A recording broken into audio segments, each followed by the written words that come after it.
Chapter 16, Public Health Enemy Number 2 and Growing, Poor Diet and Physical Inactivity, based on Introduction to Public Health by Mary-Jane Schneider. 6th edition, Tobacco may be public health enemy number 1, but poor diet and physical inactivity are catching up fast. Obesity is rising, diabetes is surging, and the consequences affect nearly every system in the body. In this video, we'll explore how America's food and activity landscape has changed and what public health is doing to turn it around. The obesity epidemic. Let's start with the numbers. Today, over 42% of US adults are obese. That's more than twice the rate from the 1970s. Obesity isn't just about appearance, it raises the risk of heart disease, diabetes, stroke, cancer, and even severe outcomes from diseases like COVID-19. This isn't a personal problem, it's a public health crisis. What we eat. Our diets have changed dramatically over the past 50 years. We eat more processed food, red meat, sugar-sweetened beverages, and giant portion sizes. We eat less fruits and vegetables, whole grains, fiber, home-cooked meals. One of the biggest offenders, sugary drinks. They're loaded with calories and offer no nutrition, and they're everywhere. Why do we eat this way? It's not just about willpower. Think about your environment. Fast food is cheap and convenient. Healthy food is more expensive. Neighborhoods lack grocery stores, but have plenty of corner stores and drive-thrus. This is what public health calls an obesogenic environment, an environment that makes it easy to eat poorly and hard to stay active. The role of physical inactivity. We also move less than ever before. Many jobs are sedentary. Kids get less recess and walk less to school. We drive instead of walk, watch instead of play. The CDC recommends at least 150 minutes of moderate physical activity per week for adults, at least 60 minutes per day for kids, but fewer than 1 in 4 Americans meet that goal. Exercise isn't just for weight loss. It improves heart health, mood, and even brain function.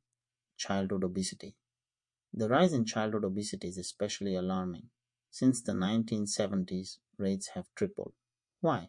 School lunches are highly processed. Pee and recess time have been reduced. Kids spend more time on screens. And marketing of sugary foods targets children directly.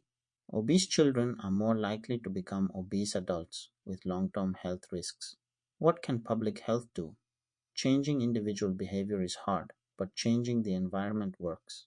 Some public health strategies include menu labeling at restaurants, soda taxes in cities like Berkeley and Philadelphia, nutrition education in schools, incentives for stores to carry fruits and vegetables, safe parks and walkable neighborhoods.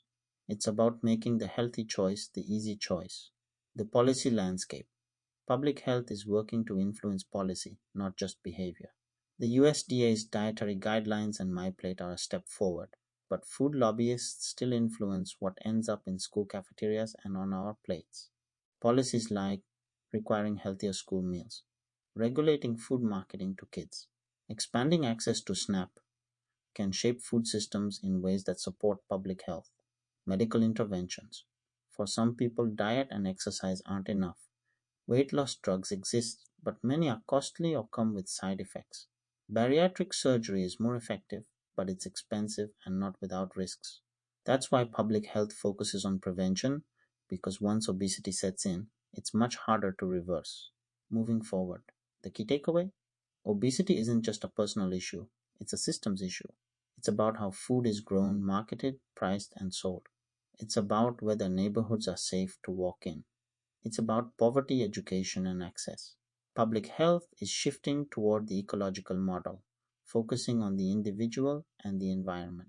When cities redesign parks, when schools serve real food, when stores stop pushing soda, health improves. Call to action. This video is based on Chapter 16 of Introduction to Public Health by Mary-Jane Schneider, 6th edition. If this helped you rethink how public health addresses diet and physical activity, share it. And let us know in the comments. What do you think is the most powerful tool to prevent obesity today?